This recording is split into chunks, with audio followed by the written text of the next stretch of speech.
American politics have turned into a shit show, and pardon my language, but there's literally no other way I can put that. In this video, I'm not gonna bash or hype up either party. I'm gonna stay as unbiased and independent as possible. Doesn't matter what party I support, and doesn't matter what party you support. For the sake of this video, it's totally irrelevant. Now, this will probably be the only political video I ever do on my channel. I mean, there's no need to put politics on my channel at all, so I don't ever plan to, but right now, this is the only thing worth talking about. So let's get into it.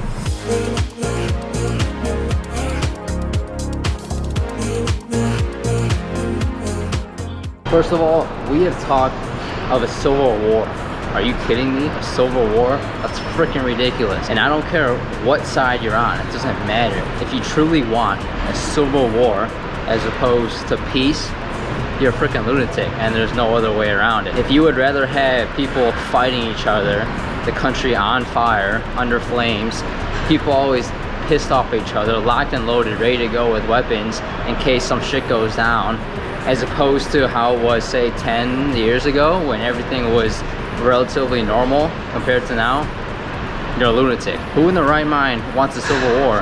But every time I go on Twitter or social media or even the news, someone's bringing up a civil war as if it's gonna happen. And that stems from the way politics work nowadays. Everyone's so pissed off at each other that when they reach a boiling point, things get violent. Regardless of what party you support, I think we can all agree here that violence is ridiculous. Most of the time, it's not needed. Look at our last civil war in, what, 1860 or something? That's an awful piece of history. Like, we learn about it in school to realize how awful of a time it was because of the divide in this country. We literally have talk of another civil war because of the political climate right now in the US. That's sad. And you know what? If we're involved in a civil war and we're attacking each other, that leaves it open for other countries to come attack us. The countries we have beef with, China, North Korea, and the Middle East, if we're so focused on killing each other, it makes it so much easier for them to come in and do the same thing to us that we're already doing to ourselves. And on top of the civil war argument, people are starting to hate each other, hate over political disagreements. Not just disagree politically and think like you're stupid for thinking that. People are truly hating each other as people, as human beings, because they disagree politically. That's what the climate has come to. Some people can argue that Trump caused the divide. Some people can argue that Obama caused the divide. Whatever you believe, I don't care. The point is, at the end of the day, we are a country. We are the United States of America. At the end of the day, we have to be united. We can believe whatever we want, we can have opinions of whatever we want. But when we start attacking people personally, not just over their political beliefs, but personally, that becomes a problem, and that's the age we live in now. And don't get me wrong, I've done this too, and I'm not proud of it. Maybe that's something I should fix about myself when it comes to politics. I'm trying to hypocrite you. I'm part of this as well, and I don't want to be. How can I really been addicted to you? All of my attention I've been giving to you.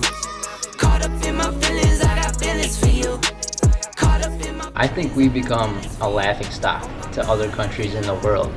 They're all like, look at these guys in the US. No one can disagree.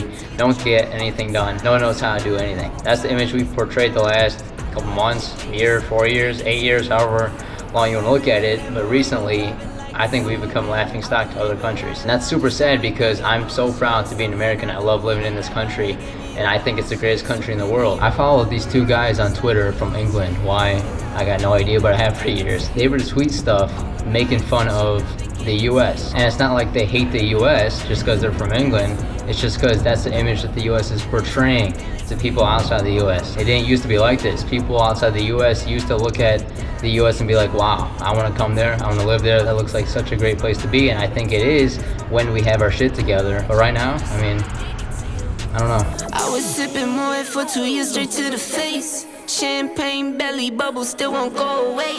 Last year my best man hit a stain with bad face. Now he's got a hell beyond the wall. This is my second favorite smoothie at Tropical Smoothie Cafe, the Peanut Butter Cup Classic.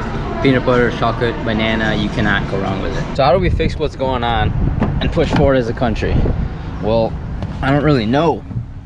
If I did, I'd tell you. The elections are over and we're gonna have a fully Democratic presidency, House, and Senate. And I haven't brushed up on my history recently, so I don't know if that's the first time ever or if it just hasn't happened in a long time. I don't know. But that's going to be interesting to say the least, whatever side you're on. I just hope going forward that the country unites itself, because the word united is literally in the name of the country, United States of America. It doesn't seem like either party is united. It seems like you got the Republicans fighting against each other, and then it seems like you also have the Democrats fighting each other, let alone the Republicans fighting the Democrats. I feel like it's going on within themselves also. Politics in this country have just become too bitter, too harsh, and people have just become too stuck up and pissed off at everything. And believe me, I'm part of the problem. I'm not saying I'm not. I'm not going to sit here and bullshit you and tell you I'm not part of the problem, because I am. But hopefully by me realizing this and putting recognition towards it, I can help change myself. So how does this country change and push forward? Well, I don't know, like I said earlier, but I think it comes down to the individual person. It's like in team sports, right? If you have one guy on board making a difference, have a positive attitude, good work ethic and all that, it translates naturally to the rest of the team. If you have one guy with a pissy attitude who's always down on himself and down on others, it affects the whole team and the team doesn't perform well. Translate that metaphor to American politics, I think that's how we fix the country moving forward. It's so good. But if you enjoyed this video, drop me a thumbs up, subscribe if you haven't, and I'll see you next Monday.